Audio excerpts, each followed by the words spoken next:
마켓나우 2부 시작합니다. 이지혜입니다. 자, 오늘 시장이 또 코스피가 사상 최고치를 경신했습니다. 장중에 3,700선을 넘어서 3,725선까지 터치한 흐름들이 나타나고 있습니다. 그동안 약간 불안한 흐름들은 있었는데 다시 딛고 올라서는 흐름들 나타나고 있고요.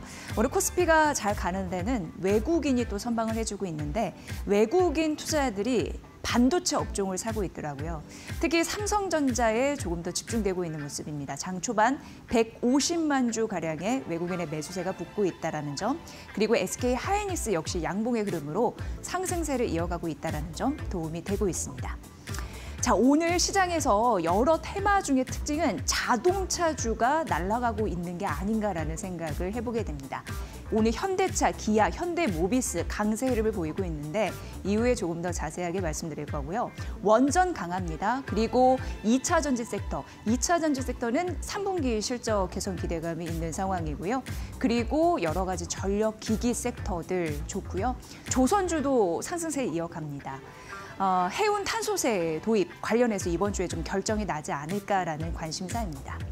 지금 시장의 촉각은 한국과 미국의 협상이 잘 이루어질까인데 미국 재무장관이 이제 나올 것이다라는 그 시그널을 줬고 우리 쪽에서도 지금 지속적으로 속보가 나오는 상황이 간극이 좁혀지고 있다라는 소식이 나오고 있는 상황인데요. 그럼에도 불구하고 트럼프 대통령은 3,500달러 대미 투자 선불 지급에 대한 또 이슈는 던지고 있는데 어찌됐건 협상 테이블에 앉은 한국 대표단 잘 마무리됐으면 하는 바람 가져보면서 오늘 시장의 가장 두드러진 핵심 특징은 자동차주가 달린다라고 말씀드렸는데 그 두 가지 이슈를 살펴드리도록 하겠습니다. 자, 우리 현대차 강합니다. 현대차가 튀어오르고 있는 상황이고 굉장히 오래간만에 현대차는 어떻게 보면 우리나라의 대표적인 저평가 관리주 중에 하나였었는데 오늘 튀어오르고 이게 의미가 있는 게 미국과 우리나라의 협상 그 결과를 듣기 전에 나온 거라서 그리고 튀는 흐름들이 나온 거라서 이게 뭐지? 라는 생각이 드는 그런 대표적인 섹터 중에 하나이고요. 사실 그동안 코스피가 사상 최고치를 칠 때마다 다른 섹터는 잘 갔는 데에 비해서 자동차주는 못 갔거든요. 소외된 확실한 섹터 중에 하나였습니다. 오늘 자동차 완성차뿐만 아니라 자동차 부품 관련주도 동반 급등하는 흐름들이 나타나고 있기 때문에 그런 부분에서 그동안의 서력을 딛고 올라갈 수 있을지 관심사입니다. 신한투자증권에서 오늘 아침에 리포트를 내놨더라고요. 현대차 관련해서 내놨습니다. 그런데 관세 이벤트 전후로 해서 분할 매수해야 된다는 전략을 내보여서 이 부분을 좀 설명을 해드릴 텐데요. 현대차는 주주 환원 정책에 대한 강력한 의지 또한 갖고 있는데 이걸 제대로 실현할 수 있을지는 보셔야 되는데 긍정적인 흐름 신한투자증권에서 있다라고 봤고 최소 DPS라고 해서 주당 배당금입니다. 이거 10,000원 정도, 이거는 이제 자체적으로 기사가 이미 나온 바가 있고요. 만에 하나 3년간 4조 원 자사주 매입 이슈가 만에 하나 잘 안 되더라도 그게 배당 성향을 높이는 데 재원이 쓰일 가능성을 좀 언급을 했습니다. 보시고요. 일단 3분기 현대차 영업이익률은 크게 기대하지 않습니다. 시장 기대치는 있는데 그 기대치에는 부합할 것이라는 가능성 언급되고 있고요. 이 증권사에서는 한 2조 6천억 원 정도 전망을 하더라고요. 근데 환율 그리고 관세 부담감 이런 부분 때문에 아무래도 좀 뚜렷한 실적 개선 그런 부분은 없고 4분기 같은 경우에도 이런 밋밋한 흐름들은 이어질 수 있는데 신한투자증권이 현대차를 긍정적으로 바라보고 있는 이유는 그래도 3분기 실적보다는 내년 실적을 봐야 된다라고 언급을 했습니다. 그런데 중요한 거는 내년 실적이 그 현대차의 수익성을 방어할 수 있는 그런 해로 생각을 하더라고요. 그래서 그 부분 굉장히 중요하고요. 일단 관세 15%, 우리가 이제 무역 협상 테이블에서 어떤 얘기들이 전반적인 섹터에서 나올지는 모르겠습니다만 15% 시나리오에서 영업이익률 한 6% 정도는 회복이 가능하다라는 수치를 계산해서 또 내놨습니다. 앞으로 관세 협상 그리고 미국 쪽에서 하이브리드 이거 차 판매 좀 잘 되잖아요. 그리고 조지아 공장 가동률 이런 부분을 주목하면서 현대차를 바라봐야 된다라고 얘기했고 오래간만에 이제 현대차 오늘 기분 좋게 튀고 있는데 마침 아침에 신한투자증권에서 리포트가 나왔고 또 긍정적인 분석을 내놔서 소개를 해드렸습니다. 두 번째 넘어가 보도록 하겠습니다. 오늘 시장에서 원전주 그 상승세를 좀 이어가고 있는데요. 그동안 많이 들으셨던 이슈 외에 최근 좀 부각되고 있는 이슈를 좀 더해서 소형 원자로 SMR 관련해서 좀 말씀을 드리도록 하겠습니다. 야누스 프로젝트라고 하는데 미군 쪽이고요. 그러니까 이걸 왜 말씀드리냐면 지속적으로 미국 시장과 우리 시장이 연동돼서 흘러가는 흐름들이 나타나고 있기 때문이고요. 미군 쪽에서는 2028년까지 그러니까 3년 정도 남은 거거든요. 근데 소형 원자로 설치를 추진하겠다 이런 얘기가 나오고 있는 상황입니다.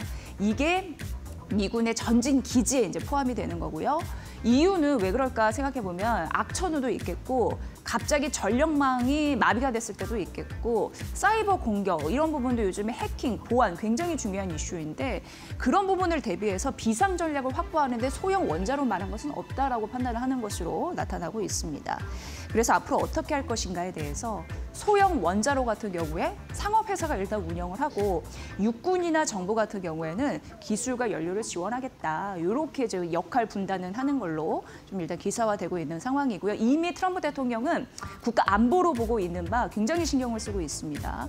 원자로 설치를 해야 된다. 그런 부분에 행정명령에 서명을 마친 상태이고요. 그래서 이런 이슈 때문에 뉴스케일 파워 대표적인 월가의 원전 관련주라고 할 수 있는데 급증하면서 마감이 됐습니다. 그래서 월가 원전 테마가 강했고 이런 소식들이 더해지면서 가뜩이나 AI 데이터 센터발 전력 이런 부분이 굉장히 중요한데 원자력 관련주 요즘에 튀고 있는데 이런 이슈까지 더해지면서 오늘도 상승 랠리를 이어가는 것이 아닌가 이런 분석이 나오고 있습니다.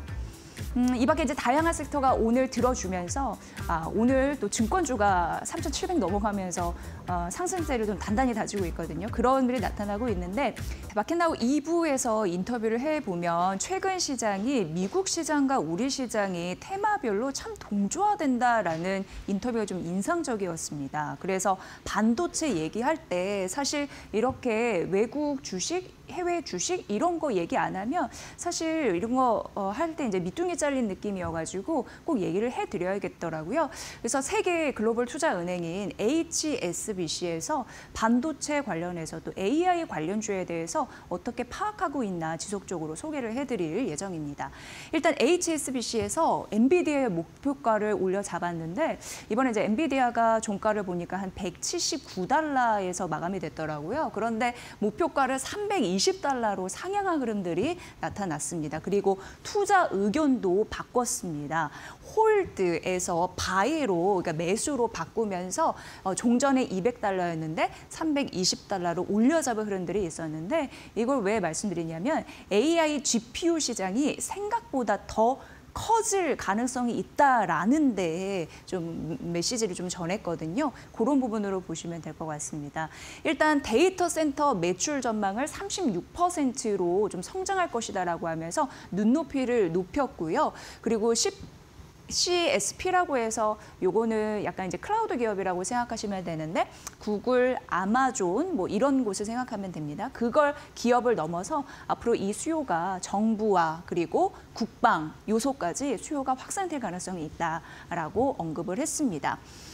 그리고 이 관계를 좀 잘 보셔야 되는데요. 이제 코어스 기술, 이 패키징 70만 웨이퍼 이게 무슨 말이냐면 사실 이제 엔비디아의 고성능 그 GPU 칩 이런 부분은 TSMC에서 만들어주는 흐름들이 있었는데요. 근데 그거를 어떻게 만드냐면 코어스 기술을 이용해서 만들었습니다. 여기 보시면 그 웨이퍼에 그 칩들을 쭉 올려서 기판에 올려놓는 그런 기술력이라고 보시면 되는데 사실 그동안 TSMC가 고객사도 많다 보니까 엔비디아가 원하는 물량만큼 다 수요를 충족시키지는 못했습니다. 그런데 앞으로 공급망이 더 넓어지면서 웨이퍼를 만들어줄 가능성이 높아졌다라는 굉장히 중요한 언급을 했더라고요. 그래서 이게 27년도까지 거의 2배 이상 만들어줄 수 있다. 70만 웨이퍼, 140% 증가한 이러한 또 데이터를 줬습니다. 그래서 앞으로 이제 엔비디아가 그동안의 코어스 기술을 병목한 그 웨이퍼 생산에 대해서 병목 현상이 좀 심했는데 그게 이제 풀어지니까 GPU를 2배 이상 뭐라고 할까요? 만들어낼 수 있는 가능성이 생겼다. 이걸 확보할 수 있다라는 가능성. 그럼 더 많이 팔리는 거잖아요. 여기에 점수를 줬다라고 보시면 될 것 같습니다. 그리고 HSBC는 이렇게 목표 주가를 올려 잡은 데 대해서 어쨌든 엔비디아 앞으로 확장되는 부분에 있어서 플러스 보너스로 중국과 어쨌든 미국과의 관계가 리스크가 완화될 것이다라고 생각을 했더라고요. 그래서 GPU 수출 제한 완화 가능성을 언급을 했습니다. 앞으로 긍정적인 흐름들이 있을 텐데 이제 엔비디아는 단순한 반도체 기업이 아니라 AI 인프라 플랫폼 기업이다, 대표적인 상징이다, 이렇게 전환이 될 가능성이 있다고 하고요. 지금 HSBC뿐만 아니라 이 미즈은행도 엔비디아의 목표 주가를 상향했거든요. 그런 전체적인 흐름 잘 살펴보시면 될 것 같고 다음 페이지 넘어가 보도록 하겠습니다. 일단 HSBC에서는 엔비디아도 올렸지만 AMD 둘이 이제 경쟁사잖아요. 같이 올렸다라는 점에서 전 세계적인 AI 반도체 생태계 확장을 눈여겨보시면 좋을 것 같고요. 일단 목표 주가는 185달러에서 310달러로 상향을 했습니다. 오픈 AI와의 협력이 강화되고 있고 그리고 앞서서 말씀드린 대로 AI GPU 시장이 굉장히 생각보다 클 수 있다라는 가능성이 있었는데 비슷한 이유였고요. 뭐 가격 전량이나 그리고 출하량 확대 기대 이런 부분도 한몫을 한다라고 얘기를 했습니다. 그런데 이런 AMD가 오라클과 또 협력하는 흐름들이 최근 있었잖아요. AI 슈퍼 클러스터를 구축한다라는 이슈가 있었는데 이게 어떻게 보면은 AMD가 엔비디아와 경쟁하는 칩이라고 쉽게 그러니까 GPU 칩이라고 보시면 되는데 그걸 이제 5만 개를 사용하면서 내년 3분기 같은 경우엔 가동을 시작할 것이다라는 가능성도 언급이 됐습니다.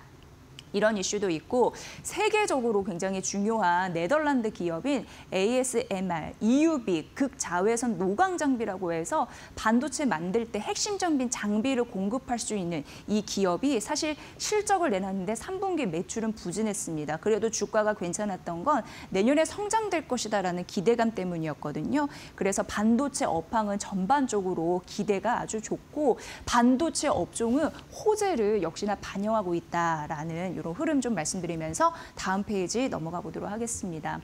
삼성전자 목표 주가 13만 원짜리가 나왔습니다. 오늘 아침에요. KB증권에서 언급을 했고요. 내년에 굉장히 큰 실적이 다가올 것이다. 이런 가능성을 언급해서 소개해드리도록 하겠습니다. 삼성전자 한때는 굉장히 외로웠었는데 지금 HBM 공급망 확대 이런 부분으로 글로벌 고객사를 많이 확보하고 있는 흐름들 여러분 보셨을 것 같아요. 그래서 오늘 같은 경우에도 주가가 상승 흐름을 랠리 흐름을 이어가고 있는 그런 상황입니다. 인데요. 오픈 AI, 브로드컴, AMD 그리고 오라클, 소프트뱅크와 전략적으로 협력에 나서고 있는 상황입니다. KB증권에서는 내년 영업이익이 64조 원 전망을 했고요. 이거는 어떻게 보면 작년 대비 2배 성장한 실적을 내년에 보여줄 것이다. 이렇게 언급을 했습니다.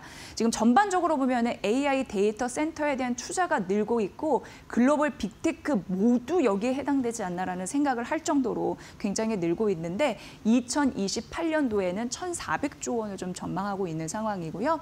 지금 삼성전자로 돌아와서 디램과 낸드 이런 쪽 보면은 디램 같은 경우에는 2028년도에 공급은 증가할 수 있다고 합니다. 이 말인즉슨 2028년에 공급이 증가하니까 그 전까지는 굉장히 타이트한 공급이 이어질 것이다라는 공급이 좀 제한적일 것이다라는 거고 수요는 몰려오는데 공급이 제한적일 것이다 이런 거 예상을 할 수 있습니다. 평택 P5라고 해서 평택에 있는 반도체 5번째 공장을 얘기하는 거고요. 용인 클러스터라고 해서 반도체 허브 역할을 하는 곳인데 그게 2028년 이후 본격적으로는 가동에 들어가기 때문에 그 이전은 공급 증가 좀 어렵고 2028년도에 공급 증가가 가능해서 2027년까지는 가격이 계속적으로 오를 가능성이 있지 않을까 이렇게 예상했고요. 낸드는 이미 좀 인기가 예전에 없었어서 공급을 축소했는데 이마저도 최근 잘 팔려서 가격 지속적으로 오를 가능성 KB증권에서 언급을 했습니다. HBM 점유율은 2분기 17%인데요. 이게 바닥 찍었다고 생각하는 것 같습니다. 앞으로 HBM의 점유율은 확대될 거고요.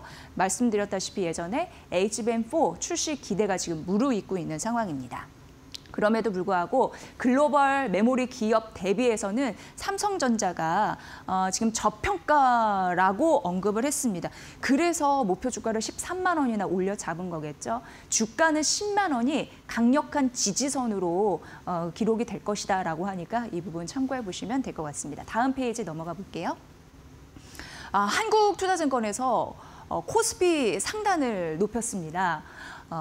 코스피 상단을 3,500선에서 3,750포인트로 올려 잡았다라는 점 말씀드리도록 할게요.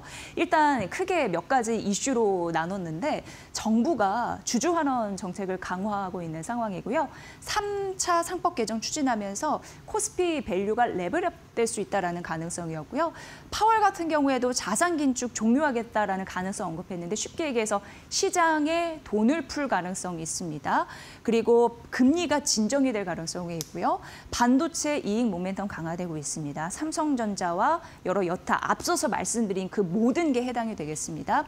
리스크 있는데 미중 무역 갈등 분쟁이 있어도 과거 사례를 보고 그리고 우리 대표단이 또 협력을 하는 걸로 봐서 시장 충격은 제한적일 것이다라고 얘기했고 원화 약세가 지속되고 있지만 1,500원 유지 가능성 이 부분 좀 보셔야 되는데 크게 이 선만 지키면 크게 문제는 없을 가능성이 있다라고 언급을 했습니다. 그래서 코스피 상단 올렸다라는 점 말씀드리고 오늘 SK 좀 잘 보셔야 됩니다. 오늘 SK 검색하면 최태원 회장의 이혼 소식이 아마 도배되어 있을 텐데 투자자 입장에서는 SK입니다.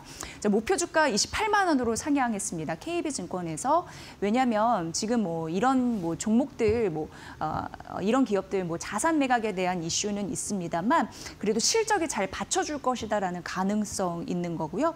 그리고 주당 배당금 배당 성향 이런 부분으로 긍정적이어서 주주 환원에 주목하라는 이슈였으니까 이 부분 참고해 보시고 목표 주가 28만 원으로 상향했다라는 점 참고해 보시길 바라겠습니다.